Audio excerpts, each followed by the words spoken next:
Et me voilà lancé dans une quête d'autant plus édipienne que je boite, n'est-ce pas? Le Dipody, je boite pendant 3 mois à mon arrivée à Zurich, n'est-ce pas, où je vais mener, comme tous les psychanalystes, n'est-ce pas, cette quête de vie. Vous allez retrouver ce vase qui se trouve d'ailleurs ici inversé, je vois, mais qui se trouve dans le bon sens sur les affiches qui sont dehors. Et sur... alors il faut me donner les images suivantes, s'il vous plaît. Donc vous allez le trouver dans le bon sens sur la publication, puisque bon, j'ai en commun avec Freud, que je n'ai pas réussi à inviter, comme disait Florence, j'ai quand même en commun un certain nombre de choses, dont la passion d'archéologie. Et si je ne m'abuse, Tony Akens, qui est peut-être là, me corrigera, c'est ici un vase qui roule du 5e siècle, quand j'écris, qui est un précieux, ce n'est pas un chef-d'œuvre de la céramique grecque, mais c'est un thème extrêmement rare. Alors quand on est amateur et qu'on trouve ça quelque part, on saute dessus ce que j'ai fait. Et c'est pourquoi je veux le présenter sur cette couverture. Mais alors je vais donc vous présenter maintenant, je commence donc mes péripéties analytiques, et je vais me concentrer alors justement non pas sur un hôpital assez fermé, de type classique aussi comme le Bourg aussi, mais sur la polyclinique, dirigée par les analystes du coin, qui vont apparaître dans un instant, et avec de fréquentes visites à Kreuzlingen, Münsterling. Nous sommes dans une époque privilégiée. Voilà Médard Boss, l'un des fondateurs, dans le sillage d'abord de Binswanger et puis dans une orientation qui lui est propre, de l'analyse existentielle, ancien élève et dans des psychanalystes, non pas tellement directement de Freud, comme il le dit, n'est-ce pas? Il a été chez Freud, mais on ne faisait pas à ce moment-là des analyses comme on fait maintenant. Mais il a été surtout à Berlin, c'est la grande tradition de psychanalyse, mais qui se métisse, n'est-ce pas, de pensée existentielle à la Heidegger. Maintenant, on a vu paraître des séminaires, n'est-ce pas, qu'ils ont fait ensemble, je veux dire Boss et Heidegger, parce que parfois Heidegger vient à Zurich dès cette époque dans ces séminaires.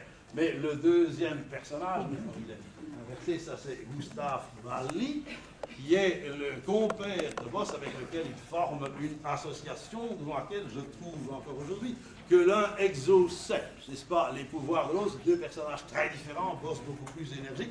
Nous avons l'habitude de dire entre nous, il y a une différence entre les deux, c'est que Boss demande toujours pourquoi pas, n'est-ce pas, et Bali demande toujours pourquoi. Hein. Alors, ça fait quand même une différence de style. Moi, je trouve que j'ai appris des choses chez tous les deux, puisque comme le général qui avait tué plusieurs chevaux sous lui, n'est-ce pas, j'ai eu 2 analystes et puis encore quelques autres, par briques et morceaux, sont l'expression classique.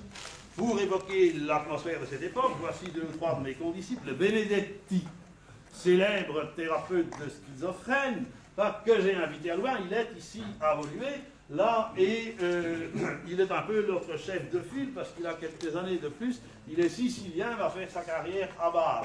Et puis il y a notre ami commun Martti Zirala, finlandais. On accourait à Zurich de tous les coins de l'Europe et c'est pas un hasard évidemment qui dans ce pays est quand même un peu xénophobe qui est la Suisse. Je m'entends surtout avec les étrangers. Il y en a un troisième qui va apparaître plus loin, Martti Zirala, là où il m'a attiré l'été dernier, c'est-à-dire à Vilnius. Nous étions appelés, parmi quelques autres, à donner nos avis sur l'introduction de la psychologie dans le secteur de la psychologie clinique, dans le secteur de la psychologie et de l'ensemble dans les facultés de médecine.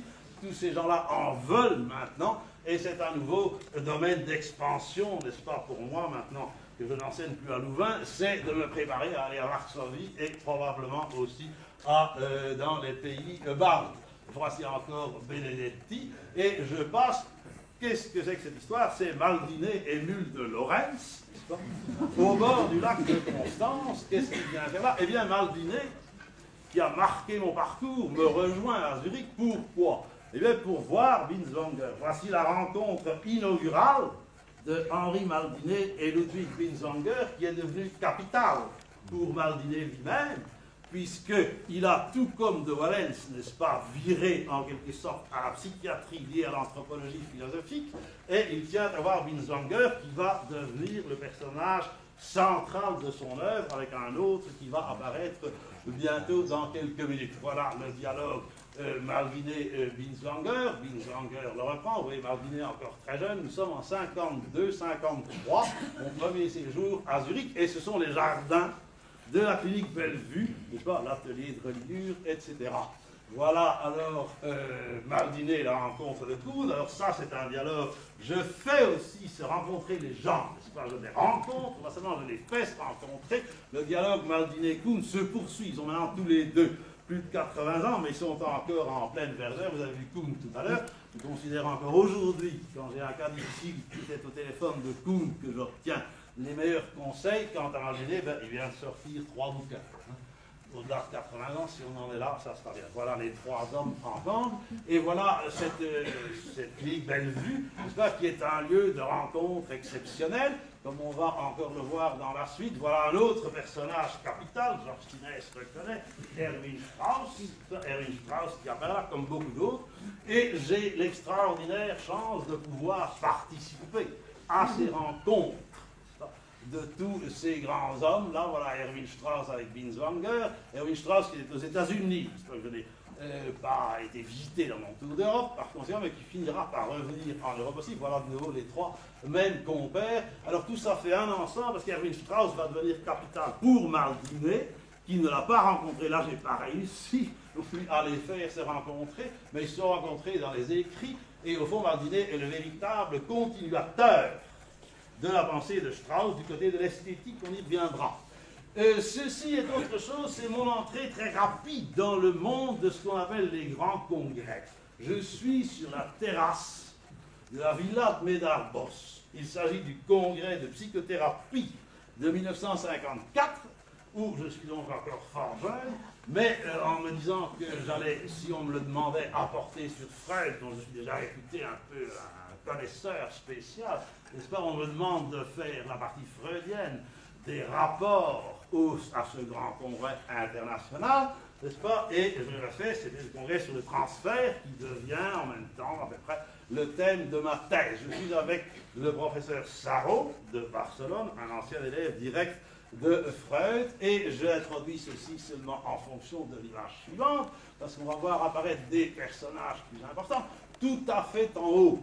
À droite, vous voyez Franz Alexander, le célèbre analyste viennois, passé à Chicago.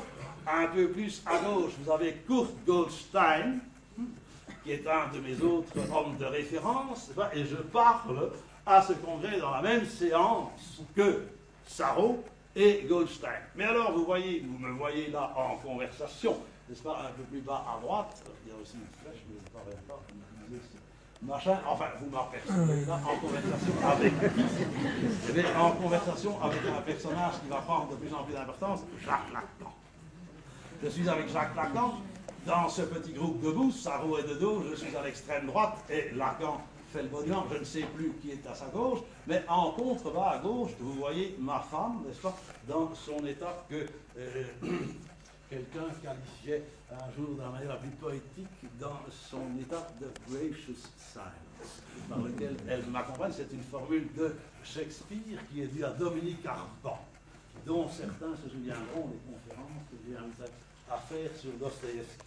Alors c'est sur cette terrasse, qui se trouve reproduite dans le livre d'images que la fille de Lacan a consacré à son père, mais avec une confusion totale. Parce qu'elle fait la confusion entre le congrès de psychothérapie de 1954 et le congrès de psychanalyse de Zurich de 3-4 ans avant, ce qui en fait fait l'économie de la rupture par laquelle Lacan vient de sortir du mouvement psychanalytique, dont il était encore, n'est-ce pas, juste avant, et il se cherche de nouveaux interlocuteurs. Et il présente justement dans une séance particulière de ce congrès, il présente pour la première fois sa révolution de la psychanalyse freudienne, n'est-ce pas, dans une séance particulière. Alors je vais arriver quand même finalement à arriver. Voilà Kurt Goldstein que j'ai rencontré peu avant, l'année avant, au congrès international de psychanalyse, le seul auquel je ne sois jamais allé, de la société officielle. Je pense que j'étais le plus jeune analyste accepté, parce qu'il faut montrer sa blanche pour entrer dans ce machin-là, n'est-ce pas? Et on est présenté un soir, n'est-ce pas, à une série de personnes. Vous savez, quand on fait des réceptions, je sers une série de mains, et puis à la fin, je dis à un de mes acolytes, je dis, est-ce qu'on n'a pas dit Goldstein? Elle dit, je crois, Goldstein. Alors, j'ai découvert Goldstein qui accompagnait sa femme, qui était analyste. Goldstein me dit, mais on va parler de Buitendijk, etc. Venez me rejoindre dans mon hôtel demain, et je vais donc au bord d'un des parcs londoniens. Je rencontre Goldstein que je retrouve.